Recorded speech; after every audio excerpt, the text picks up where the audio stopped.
नमस्कार सर्वांना, हाऊसवाईफ मराठी या चॅनलवरती तुमचं स्वागत आहे। तर मी तुम्हाला 4 टक्स ब्लाऊजचं माप कसं टाकायचं ते सांगणार आहे। तर मी त्यासाठी 4 टक्स ब्लाऊजचं माप आपण अगोदरच्या व्हिडिओमध्ये कसं टाकायचं ते सांगितलं होतं। तर आता हे 4 टक्स कसे द्यायचे ते मी या व्हिडिओमध्ये सांगणार आहे। तर मी पेपर पॅटर्न हे असं फाडून घेतला आहे।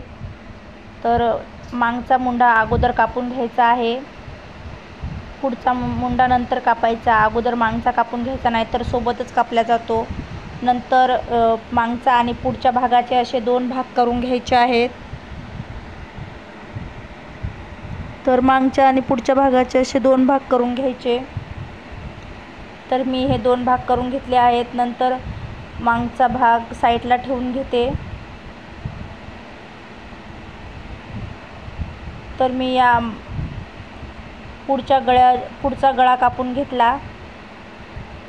तर पुढचा गळा हा मी गोलच कापला आहे। नंतर योकपट्टी कापून घेणार आहे। तर ही योकपट्टी अशी कापून घ्यायची आहे।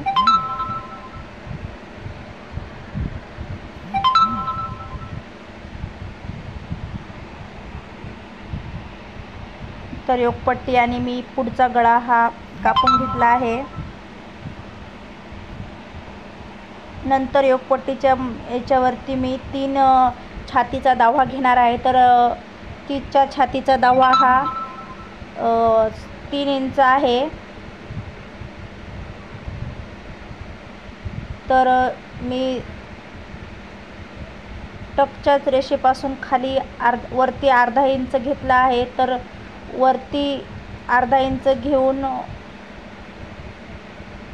वरती टिंब 3.5 इंच घेतला आहे। नंतर दोन्ही साईडने 1.25 इंच असं माप घ्यायचं आहे।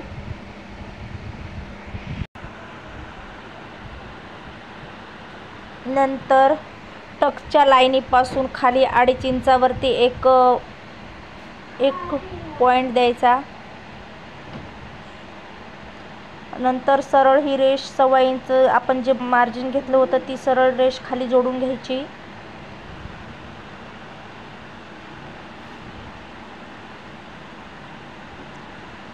त्या टक्सच्या पॉइंटपासून खाली 1.5 इंच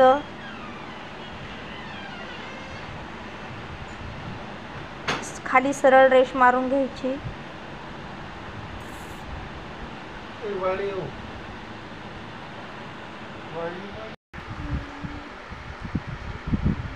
पुढच्या मुंड्यापासून सरळ वरती 1.5 इंच घ्यायचं आहे माप। 1.5 इंच वरती घ्यायचं तिरकस आणि पुढच्या मुंड्याला सरळ रेष लावून जोडून घ्यायचं आहे। तर सर्व आता हे खाली योकपट्टीपासून खाली 1.5 इंच घ्यायचं आहे आणि पूर्ण साईडने 1.5 इंच अशा रेषा मारून घ्यायच्या आणि सर्व टक्स पॉइंट हे असे जोडून घ्यायचे आहेत।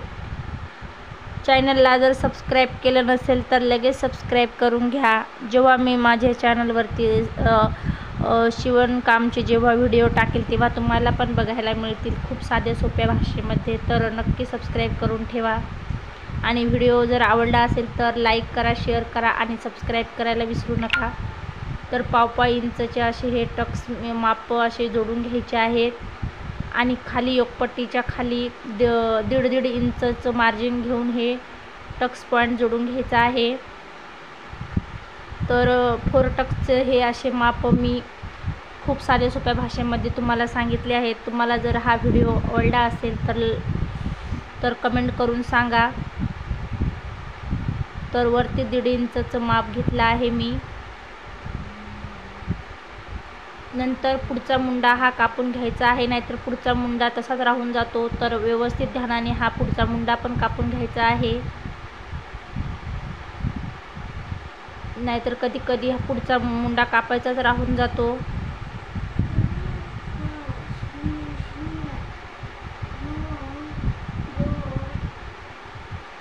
योकपट्टी पुढचा भाग